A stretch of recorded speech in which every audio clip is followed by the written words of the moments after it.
What's up, guys? I am Chase here at Rocky Mountain ATVMC, and these are my top 5 tips for riding at the dunes.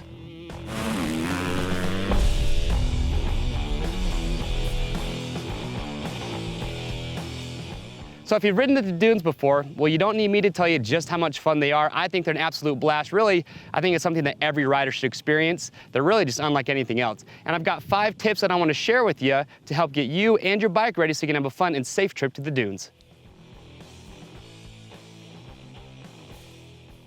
So my first tip is you gotta have a paddle tire on your bike. I'm gonna tell you right now, to get the full dune experience on your motorcycle, paddle tire is gonna be the way to go. I've ridden on a traditional knobby tire in the dunes before, and I'm gonna tell you right now, they don't even compare. Paddle tires give a lot better traction, a lot better drive, better handling, and they just stay on top of the sand a whole lot better, and you can do wheelies for days.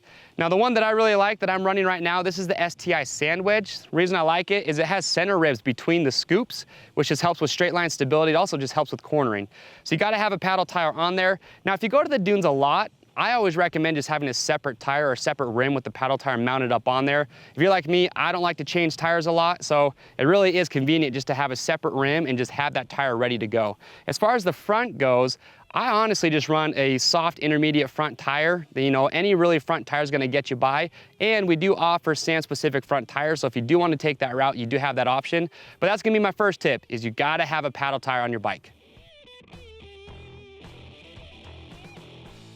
So my second tip is gonna be gearing down on your bike. And what I mean by this is adding teeth to the rear sprocket or taking them away in the front. Now the reason I say this is important is because when you're riding in the dunes, it puts a lot more load on the motor because it takes more power, more torque to accelerate, and gearing down a motorcycle makes it easier for your bike to accelerate. Now for your 450 4-strokes, your 250 2-strokes, your big bikes, really these bikes have so much power and torque already. You know, your stock gearing is usually pretty good. I might go 1 to 2 teeth higher in the rear on one of those bigger bikes, but for your smaller bikes, your 250 4-strokes and your 125s, this can make a big difference. I know a lot of riders that will add 2 to 3 teeth in the rear, or they'll take away 1 tooth in the front. If you have questions about gearing and how that all works, we have a gearing guide. I talk about everything in detail, and that will answer your questions. But that's gonna be my second tip, is gearing down your motorcycle. So my third tip is gonna be with your air filter. Now when you're riding the dunes, you gotta remember it's super fine sand. It finds its way everywhere, and the last thing you wanna do is suck sand into your AIRBOX. So when it comes to your air filter, make sure you're really doing a good job of getting plenty of oil on there. If you have questions about air filter maintenance, we have a great video that shows you how we like to treat our air filters. But a couple nice accessories that you can put on your bike to help prevent any sand or dust from getting into your AIRBOX, well, one of them are filter skins. These are actually really nice to have. They're inexpensive. They come in different sizes, and what you do is you just oil these just like your air filter, and it just goes right over the top. It just creates a second barrier, and it just helps prevent any sand from getting in there. It just gives you that added peace of mind.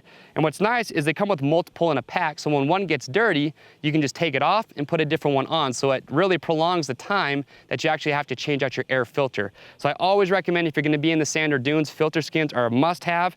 Another nice one is if you're rocking twin air filters, they actually have an air filter cover that goes over the air filter and does just what that filter skin does. It just adds that second barrier, and it just helps prevent any sand or any dust from making its way past your air filter.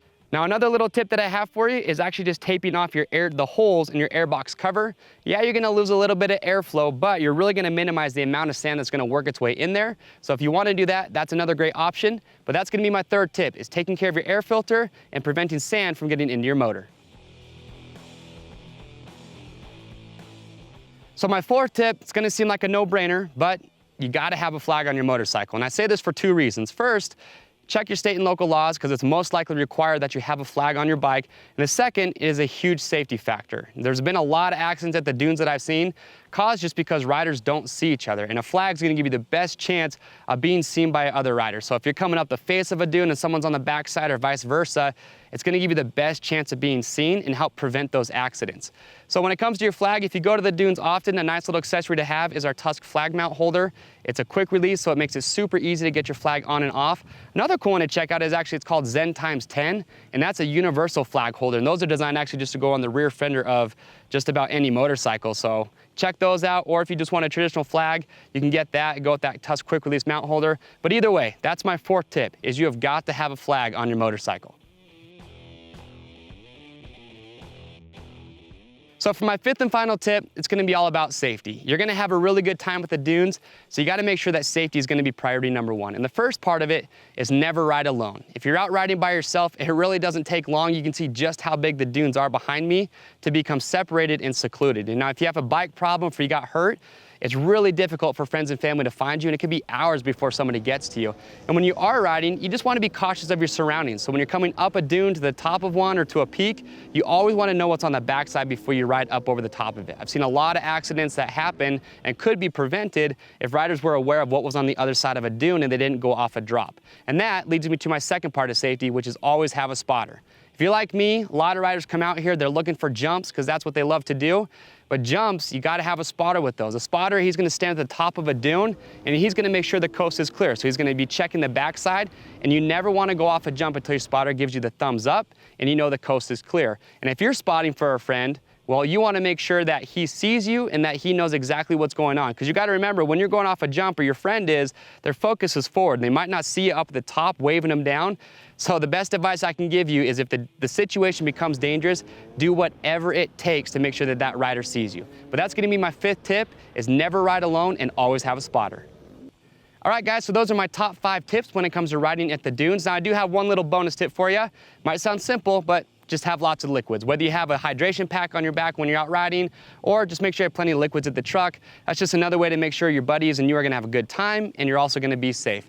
Now, I'd love to hear it. What are your guys' tips and suggestions when it comes to riding at the dunes? Make sure, write your comments below, and then head over to our website at RockyMountainATVMC.com to pick up all the parts and accessories you need to get you and your bike ready to come hit the dunes. I'm Chase here at Rocky Mountain, and we'll see you on the trails.